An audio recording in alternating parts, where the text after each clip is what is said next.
Hello students, आज की class में आपका स्वागत है। प्रथम विश्व युद्ध प्रश्न के उत्तर। प्रथम विश्व युद्ध के दोनों पक्षों के दो देशों के प्रमुख नाम बताइए। प्रथम विश्व युद्ध ऑस्ट्रिया और सर्बिया के बीच हुआ था, जिसमें ऑस्ट्रिया के पक्ष में जर्मनी और हंगरी थे तथा सर्बिया के पक्ष में फ्रांस और ब्रिटेन थे। प्रश्न दूसरा, ऑस्ट्रिया ने सर्बिया पर हमला क्यों किया और सर्बिया की मदद के लिए कौन आया? ऑस्ट्रिया के राजकुमार व उसकी पत्नी को सर्बिया में एक नौजवान ने हत्या कर दी। इस हत्या का बदला लेने के लिए ऑस्ट्रिया ने सर्बिया पर हमला कर दिया। इस स्थिति में सर्बिया की मदद के लिए रूस आया। प्रश्न तीसरा, जर्मनी ने बेल्जियम पर क्यों हमला किया? अपना वर्चस्व बढ़ाने के लिए जर्मनी ने बेल्जियम पर हमला कर दिया। अगला प्रश्न है, फ्रांस ने जर्मनी से क्या शिकायत थी? फ्रांस को जर्मनी से क्या शिकायत थी? जर्मनी ने 1871 में अपना एकीकरण किया और फ्रांस से अल्सास व लॉरेन के प्रदेश प्राप्त कर लिए थे। अतः फ्रांस जर्मनी की इस आक्रामक नीति से चिंतित था। अगला प्रश्न, जर्मनी की नौसैनिक ताकत से ब्रिटेन को क्या खतरा था? जर्मनी की नौसैनिक शक्ति इतनी बढ़ गई थी कि वह अपनी शक्ति से ब्रिटेन के नौसैनिक वर्चस्व को समाप्त करना चाहता था। अतः जर्मनी के इस तरह के व्यवहार से ब्रिटेन को खतरा था। अगला प्रश्न है, गुप्त संधि क्या है? दो या दो से अधिक देश जब अपनी सुरक्षा व्यवस्था को ध्यान में रखते हुए बिना किसी को सूचित किए कोई संधि करते हैं तो उसे गुप्त संधि कहते हैं। अगला प्रश्न है, संयुक्त राज्य अमेरिका प्रथम विश्व युद्ध में क्यों शामिल हुआ? उत्तर, संयुक्त राज्य अमेरिका शुरू से ही युद्ध में तटस्थ था।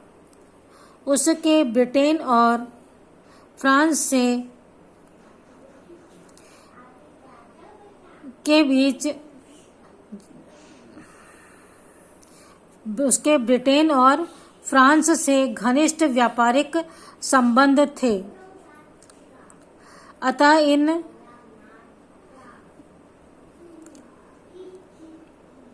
इसी बीच जर्मनी द्वारा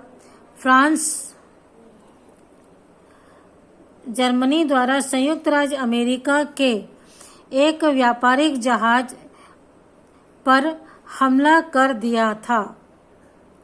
जर्मनी से युद्ध का बदला लेने के कारण ब्रिटेन व फ्रांस को युद्ध में सहयोग देने के लिए विजयी बनाने के लिए संयुक्त राज्य अमेरिका युद्ध में शामिल हुआ।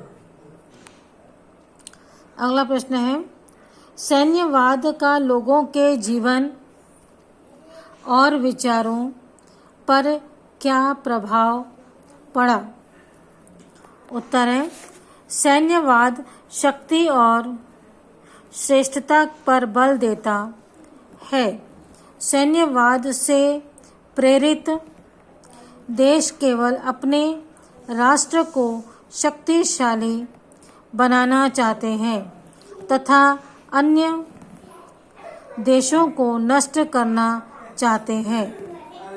इसी भावना के कारण यूरोप के राष्ट्र परस्पर स्वयं को दूसरे से अधिक शक्तिशाली बनाने के उद्देश्य से घातक हथियारों का निर्माण कर रहे थे।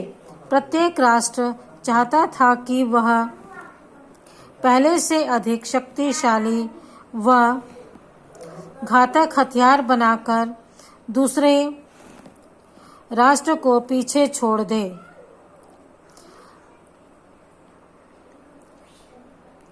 यह प्रवृत्ति यूरोप में बहुत प्रबल हो चुकी थी। सैन्यवाद का इस प्रवृत्ति से आम लोगों का जीवन प्रभावित होता है। सारे संसाधन अस्त्र शस्त्रों पर खर्च होने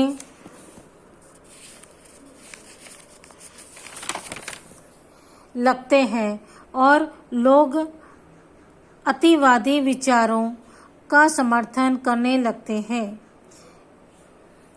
साथ ही लोगों में उग्र राष्ट्रवाद की भावना पैदा होने लगती है। अगला प्रश्न, औद्योगिकरण और विश्व युद्ध में क्या क्या कदम उठाए जा सकते थे? विस्तार से बताएं। विस्तार से चर्चा कर लिखें। विश्व युद्ध मूल रूप से औद्योगिकरण की प्रक्रिया का ही परिणाम था। 19वीं सदी में यूरोप के राज्य तेजी से औद्योगिकरण कर रहे थे और उनमें आपस में प्रतिस्पर्धा थी कि कौन सबसे ताकतवर औद्योगिक देश बनेगा। ब्रिटेन पहला औद्योगिक देश था। 1871 के बाद जर्मनी उसकी बराबरी करने का प्रयास करने लगा। इसी तरह ऑस्ट्रिया, फ्रांस, इटली और रूस भी इस प्रतिस्पर्धा में शामिल हो गए। यहाँ पैराग्राफ छोड़ेंगे। औद्योगिकरण के लिए खनिज संपदाओं, व्यापक बाजार, उपनिवेशों की जरूरत थी। हर देश इसी प्रयास में था कि यूरोप तथा विश्व के अन्य खनिज स्रोत उनके कब्जे में आ सके। ब्रिटेन जैसे पुराने औद्योगिक देशों के कब्जे में ये पहले से ही थे, लेकिन जो नए देश विकसित हो रहे थे वे ब्रिटेन या अन्य किसी कमजोर देश से इलाके छीनना चाहते थे। उदाहरणार्थ, जर्मनी ने 1871 में फ्रांस को युद्ध में हराकर अल्सास व लॉरेन नामक खनिज प्रधान क्षेत्र को हथिया लिया था। लगभग यही हाल फ्रांस, ऑस्ट्रिया, इटली, रूस आदि देशों का भी था। इसी प्रतिद्वंदिता ने सभी देशों को एक दूसरे का शत्रु बना दिया था। औद्योगिकरण की प्रतिस्पर्धा के कारण उत्पन्न परिस्थितियों ने ही इस विश्व युद्ध को जन्म दिया। अगला प्रश्न है,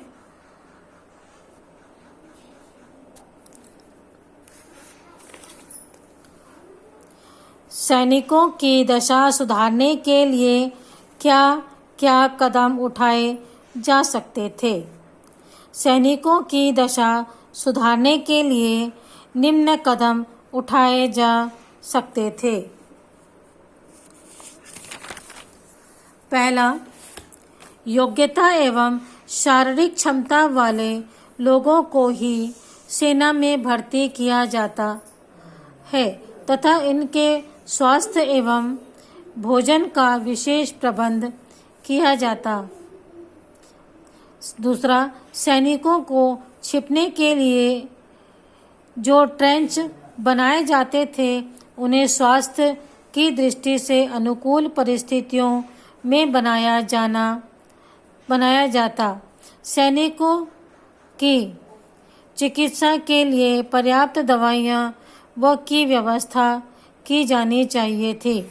तीसरा, बंदी बनाए हुए सैनिकों को अंतर्राष्ट्रीय नियमों के तहत मानवीय सुविधाओं एवं सहानुभूति सरकार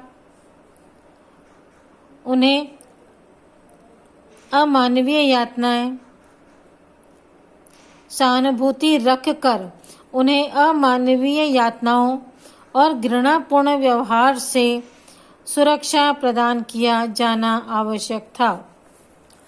नेक्स्ट है, युद्धरत सभी देश अंतर्राष्ट्रीय नियमों का पालन कर सैनिकों के साथ होने वाली दुर्घटनाओं और उनकी असामयिक मौतों को कम कर सकते थे।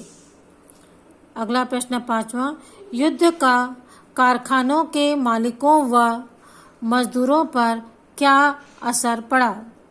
युद्ध के दौरान कारखानों का युद्ध सामग्री के निर्माण में लगा दिया गया। इस कारण जनता के दैनिक उपयोग की वस्तुएं कम हो गई। वस्तुतः खाद्य सामग्री तथा अन्य वस्तुओं के दाम बढ़ गए, परंतु मजदूरों का वेतन उतना नहीं बढ़ पाया। मजदूरों ने यह देखा कि कारखानों के मालिक युद्ध के लिए अधिक उत्पादन करके व बढ़ती कीमतों के कारण अधिक मुनाफा कमा रहे हैं, परंतु मजदूरों का वेतन नहीं बढ़ा पा रहे हैं। इस कारण उनमें मालिकों के प्रति असंतोष उत्पन्न होने लगा। मजदूर वेतन वृद्धि की मांग को लेकर हड़ताल करने लगे तथा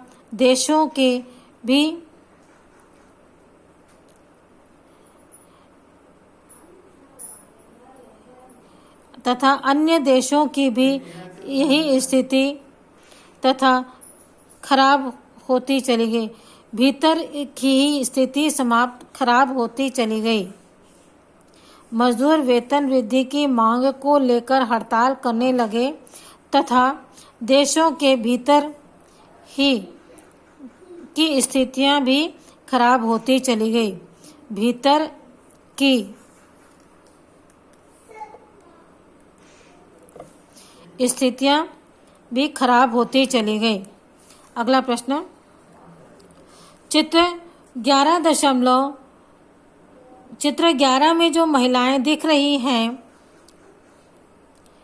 युद्ध के दौरान उनके जीवन के बारे में लिखिए। विश्व युद्ध के दौरान महिलाओं की स्थिति में तेजी से परिवर्तन आए। अधिकतर पुरुष सेना में भर्ती थे तथा युद्ध लड़ रहे थे। इस कारण महिलाओं को कारखानों में कार्य करना व खेतों में को संभालना पड़ा। उन्हें घरों को संभालने के लिए मजदूरी जैसे कार्य भी करने पड़े। अब वह स्वयं को अधिक स्वतंत्र तथा सामाजिक रूप से जिम्मेदार महसूस करने लगी। वह अपने अधिकारों के प्रति सचेत हो गए। कई देशों की महिलाओं ने युद्ध खत्म करने व शांति की स्थापना के लिए आंदोलन भी किए। महिलाओं की बढ़ती भूमिका के साथ यह मांग भी उठने लगी कि उन्हें वोट देने का अधिकार मिलना चाहिए तथा धीरे धीरे उन्हें यह अधिकार भी मिल गया।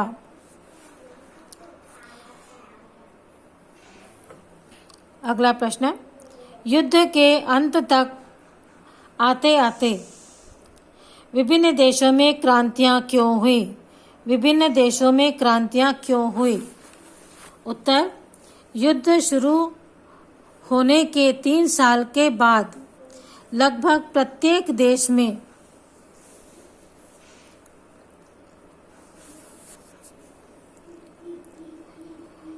युद्ध के विरुद्ध जनमत तैयार होने लग गया। इन्हें रूस, जर्मनी, ऑस्ट्रिया, तुर्की इत्यादि देशों की आम जनता सड़कों पर उतर आई तथा अपनी ही सरकारों के खिलाफ आंदोलन शुरू कर दिया। लोगों को यह विश्वास होने लगा कि उनके देशों में लोकतंत्र नहीं है तथा इसी कारण ही सरकारें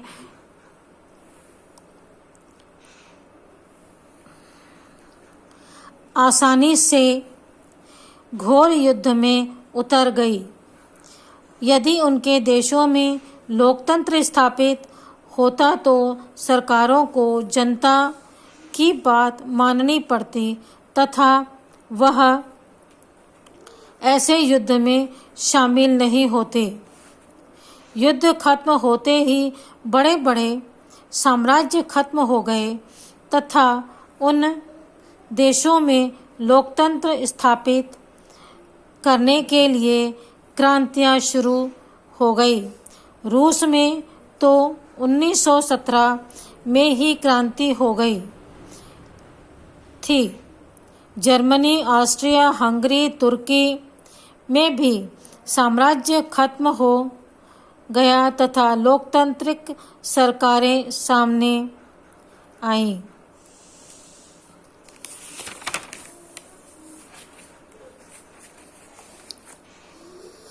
अगला प्रश्न है, रूसी शांति घोषणा और विल्सन के 14 बिंदुओं के बीच समानताएं व असमानताएं या असमानताएं व अंतर क्या थे? उत्तर, रूसी क्रांति घोषणा और विल्सन के 14 बिंदुओं के बीच समानताएं निम्न हैं। पहला, रूसी शांति घोषणा और विल्सन के 14 बिंदुओं दोनों में गुप्त संधियां न करने की अपील की गई थी। दोनों में ही देशों के आत्मनिर्णय के अधिकार का समर्थन किया गया था। तीसरा, दोनों में ही कहा गया था कि किसी राष्ट्र को उसकी सहमति के बिना दूसरे राष्ट्र में न मिलाया जाए। चौथा, दोनों में ही कहा गया था कि किसी भी देश पर युद्ध का हर्जाना न थोपा जाए। असमानताएं या अंतर, विल्सन के 14 बिंदुओं में राष्ट्र संघ की स्थापना की बात नहीं की गई थी, जबकि रूसी शांति घोषणा में ऐसा कोई बात नहीं कही गई थी। फिर से देखेंगे इसको। संघ विल्सन के 14 बिंदुओं में राष्ट्र संघ की स्थापना की बात कही गई थी, जबकि रूसी शांति घोषणा में ऐसी कोई बात नहीं कही गई थी। दूसरा है, विल्सन के 14 बिंदुओं में युद्ध रत देशों में लोकतंत्र की स्थापना पर बल दिया गया था, जबकि रूसी शांति घोषणा में ऐसी किसी बात का उल्लेख नहीं किया गया है। अगला प्रश्न 9वां, वर्साय संधि का जर्मनी पर क्या प्रभाव पड़ा? वर्साय संधि का जर्मनी पर निम्न प्रभाव पड़ा। पहला, वर्साय संधि के कारण जर्मनी पर भारी मात्रा में युद्ध का हर्जाना थोपा गया, जो देना उसके लिए काफी मुश्किल था। दूसरा, वर्साय संधि में जर्मनी के खनिज बहुल क्षेत्र अल्सास और लॉरेन उससे छीन कर फ्रांस को दे दिया गया। तीसरा, जर्मनी के सभी उपनिवेश उनसे छीनकर मित्र देशों में आपस में विभाजित कर लिए। चौथा, जर्मनी से उनका एक क्षेत्र छीनकर उसे पोलैंड को दे दिया गया ताकि उसकी समुद्र पर पहुंच बन सके। पांचवा, जर्मनी की सेना को सीमित कर दिया गया। थल सेना को 1 लाख तक सीमित कर दिया गया तथा जल सेना में 36 जहाज तथा 15,000 सैनिक निर्धारित कर दिए गए। साथ ही वायुसेना पर पूर्ण प्रतिबंध लगा दिया गया। जब इन सब शर्तों के कारण जर्मनी की स्थिति काफी कमजोर हो गई थी तथा